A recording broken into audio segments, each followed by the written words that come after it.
البتہ یہ ہے کہ اس واقعے کی جو یادگار ہے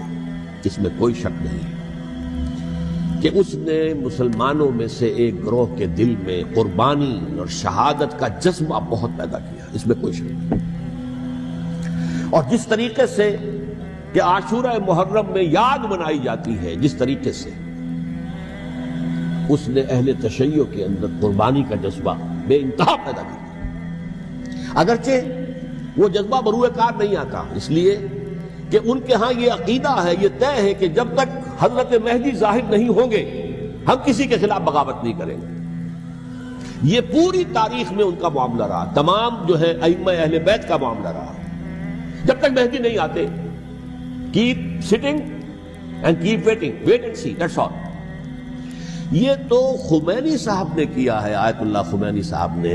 کہ انہوں نے یہ ایران کے شیعوں کو باور کرایا کہ بھائی جب آئیں گے حضرت مہدی آ جائیں گے، لیکن ہم اب ہاتھ پر ہاتھ رکھ کر بیٹھے رہیں، باطل کو چیلنج بھی نہ کریں، ہمیں کچھ تو کرنا چاہیے، وہ ہاتھ پاؤں ہلانے چاہیے اور کچھ نہیں تو مہدی کا راستہ جو ہے صاف کرنا چاہیے، تمہید کرنی چاہیے، ان کے راستہ ہموار کیا جائے۔ تو یہ ان کی بڑی عظمت ہے آیت اللہ خمینی صاحب کی کہ اہل تشیع ایران کے جو ہے ان سے انہوں نے یہ بات منوا لی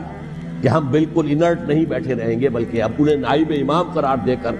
اور ولایت فقیہ کے فلسفے کے حوالے سے، یہ دو چیزیں ان کی جو ہیں بنیادی فلسفے کی ہیں، وہ اس وقت میرا موضوع نہیں ہے،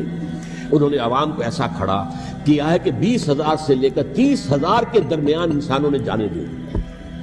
عورتوں کے جلوس نکلے،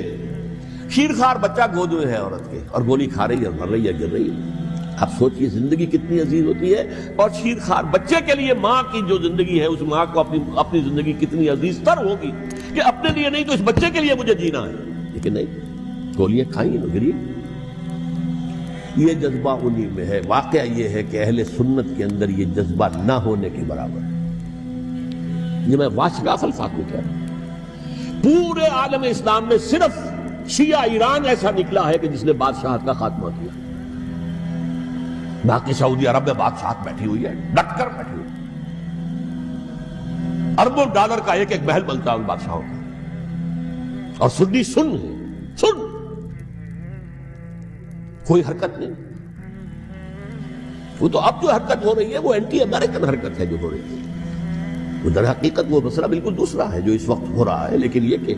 عالم اسلام میں کوئی تحریک ایسے نہیں اٹھی۔ یہ اہل تشیع میں ہے جو بالکل استثنائی بات ہے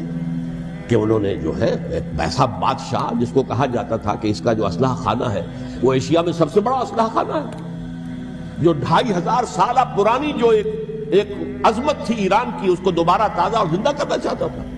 2500 سالہ برسی اس نے منائی تھی، اس کے لیے ایک شہر آباد کیا تھا کہ خسرو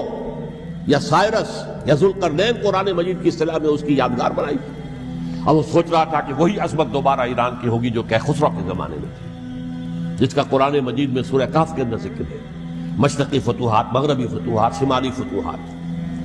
تو وہ بادشاہ ہے، اس کو بھاگنا پڑا ہوا قربانی کی وجہ سے۔ تو یہ جو ہے واقعہ کربلا نے، اس میں کوئی شک نہیں ہے کہ ایک ایسی مشعل روشن کی ہے جس کو کہ ہر شخص کو دیکھنا چاہیے۔ یہ بھی انسان، جیسے کہ اقبال نے ایک شعر کہا تھا غالب کے لیے، فکر انسان پر تیری ہستی سے یہ روشن ہوا ہے، پرے مرغ تخیل کی رسائی تاک ہو جا۔ تو فکر انسان پر حضرت حسین کی قربانی سے یہ واضح ہوا ہے کہ انسان کس حد تک جا سکتا ہے قربانی دینے کے لیے اپنے کسی مقصد کے لیے۔